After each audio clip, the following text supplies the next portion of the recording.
नमस्कार, मैं हूं वेंकटराव मेश्रम। बहुत बहुत स्वागत आपका। आज मैं इस वीडियो में एक छोटी सी प्यारी सी प्रेरणादायक कहानी सुनाऊंगा। पहले कहानी का उद्देश्य सुनिए, तत्पश्चात वीडियो में आगे बढ़ते हैं। इस दुनिया में मार्गदर्शन, उपदेश या सलाह देने वाले दो तरह के लोग होते हैं। पहला वो है जैसे बोलते हैं वैसे ही चलते हैं। इसका मतलब यह है कि उपदेश, मार्गदर्शन या सलाह देने वाला जैसे भी बोलता है वो स्वयं आचरण करता है, स्वयं आचरण करके दूसरे को बताता है। मराठी में एक कहावत है, बोले तैसे चाले त्याचे वंदावे पाऊले। तात्पर्य जैसे बोलता है वैसे ही चलता है। उस महात्मा के चरण स्पर्श करना चाहिए, क्योंकि वो आदरणीय है और पूजनीय है। दूसरे लोग हैं वो दूसरों को उपदेश, सलाह, मार्गदर्शन तो करते हैं, लेकिन स्वयं आचरण नहीं करते हैं। ये केवल दूसरों को ही बताते हैं, दूसरों के ही मार्गदर्शन करते हैं, लेकिन स्वयं आचरण नहीं करते हैं। एग्जाम्पल के लिए, एक बाप अपने बेटे से कहता है सिगरेट नहीं पीना चाहिए, गुटखा, तंबाकू खाने से कैंसर होता है। ये अपने बेटे को तो बताता है, वो बेटे को बोलता है, लेकिन स्वयं आचरण नहीं करता। स्वयं बीड़ी पीता, सिगरेट पीता, तंबाकू, गुटखा का सेवन करता। ऐसे आदमी की बात क्यों मानेंगे? इस संदर्भ में मुझे एक हास्य संगठन याद आया।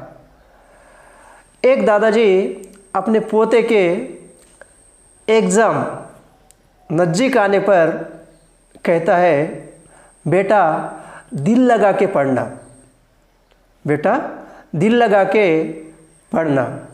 ऐसे कहने पर पोता दादाजी को कहते हैं, दादाजी आप तो हमेशा चश्मा लगा के पढ़ते हैं, लेकिन मुझे कह रहे हैं दिल लगा के पढ़ना। इसका अर्थ यह है कि अगर दादाजी उनके समय पर दिल लगा के पढ़े होते तो आज वो अच्छे पोजीशन पे होते, लेकिन वो स्वयं आचरण नहीं करे, केवल अपने पोते को कह रहे हैं। वीडियो में आगे बढ़ने से पहले मेरा एक छोटा सा रिक्वेस्ट, मेरे चैनल को सब्सक्राइब कीजिए, वीडियो को लाइक कीजिए और शेयर कीजिए। एक तपस्वी साधु बाबा थे। साधु बाबा के दर्शन के लिए भक्तजन सोमवार के सोमवार आते थे। भक्तजनों का मानना था कि बाबा के आशीर्वाद मात्र से ही सभी बीमारियां अच्छे होते हैं। बाबा का उपदेश से भक्तजनों का मार्गदर्शन होता था। सभी लोग अपने आप को बाबा का दर्शन पाके धन्य मानते थे। बाबा का दरबार सोमवार को सोमवार होता था। एक बार एक महिला अपने बच्चे के साथ बाबा के पास आई। महिला की शिकायत थी कि उसका बच्चा बहुत गुड़ खाता था। वह कई बार गुड़ छुड़वाने की कोशिश की, लेकिन वो असफल रही। इसलिए वो बाबा के पास अपने बच्चे को लेके आई और बाबा से शिकायत की, बाबा जी मेरा बच्चा गुड़ बहुत खाता है। मैं बहुत प्रयास की, लेकिन ये गुड़ कभी खाने का छोड़ता नहीं, हमेशा गुड़ बहुत खाते रहता है। बाबा जी ने वो बच्चे को अपने गोद में बिठाया और थोड़ी देर बाद वापस महिला को दिया और बोला, माता आप अगले सोमवार आइए। और दूसरे सोमवार वो महिला फिर से बाबा के पास गई तो बाबा ने फिर से उस महिला को कहा, अगले सोमवार आइए। महिला वापस गई और दूसरे सोमवार बाबा के पास बच्चे को लेके आई। तब भी बाबा ने बोला, और अगले सोमवार आइए।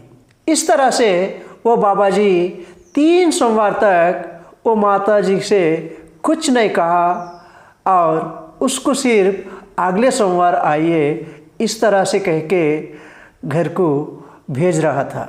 जब 4था सोमवार आया, जब बाबा जी ने वो बेटे को अपने पास लेके लाड़ प्यार से कहने लगा, बेटा अब से गुड़ तुम नहीं खाना, गुड़ कभी नहीं खाना। इस तरह से वो बच्चे को बोल के बेटे को उसके माता जी के पास वापस दे दिया।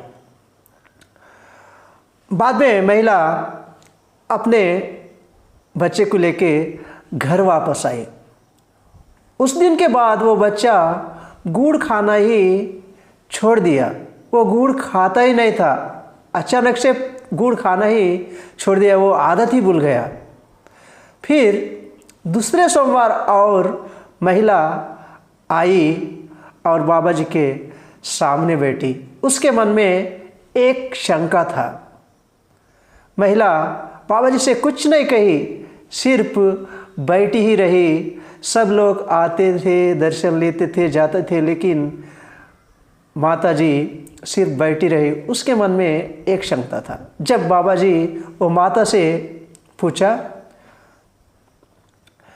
बोलिए क्या बात है, तब माता ने बोले, बाबा जी मैं पहले सोमवार आई बेटे को लेके, तब भी कुछ भी नहीं कहे। दूसरे सोमवार आई तब भी कुछ भी नहीं कहे। तीसरे सोमवार भी आई तब भी कुछ भी नहीं कहे। चौथा बार आने पर बाबा जी आप सिर्फ इतना ही कहे कि बेटा गुड़ मत खाना। इसी बात पर मेरा बच्चा तो गुड़ खाना ही छोड़ दिया, लेकिन मेरे मन में एक शंका आई कि इतनी सी बात कहने के लिए बाबा जी मुझे 4 सोमवार तक क्यों बुलाया। ये मेरे मन में शंका आई और मैं आपसे पूछना चाहती थी, इसलिए मैं यहाँ बैठी ही रही। तब बाबा जी मुस्कुरा के हुए बोले, हे माता, मैं स्वयं गुड़ खाता था। मैं गुड़ छोड़ने का प्रयास किया, 1 हफ्ते तक मैं असफल था, दूसरे हफ्ते तक भी असफल था, तीसरे हफ्ते तक भी असफल था। मुझे गुड़ छोड़ने के लिए 4 हफ्ते लगे। इसलिए मैं स्वयं गुड़ खा के बच्चे को गुड़ ना खाने को कैसे कहूँ। इसी कारण की वजह से मैं आपके बच्चे को 4थे सोमवार तक आने को लिए कहा। जब मैं 4था सोमवार आने तक मैं गुड़ खाने का कंप्लीट छोड़ दिया, तभी मैं बच्चे को रिक्वेस्ट करा कि बेटा गुड़ नहीं खाना। इस तरह से बाबा जी एक छोटी सी बात कहने के लिए स्वयं आचरण करे, उसके बाद बच्चे को उपदेश करे कि बेटा गुड़ नहीं खाना। अगर मेरी कहानी आपको पसंद आई हो तो मेरे चैनल को सब्सक्राइब कीजिए, वीडियो को लाइक कीजिए और शेयर कीजिए। जय हिंद, जय भारत।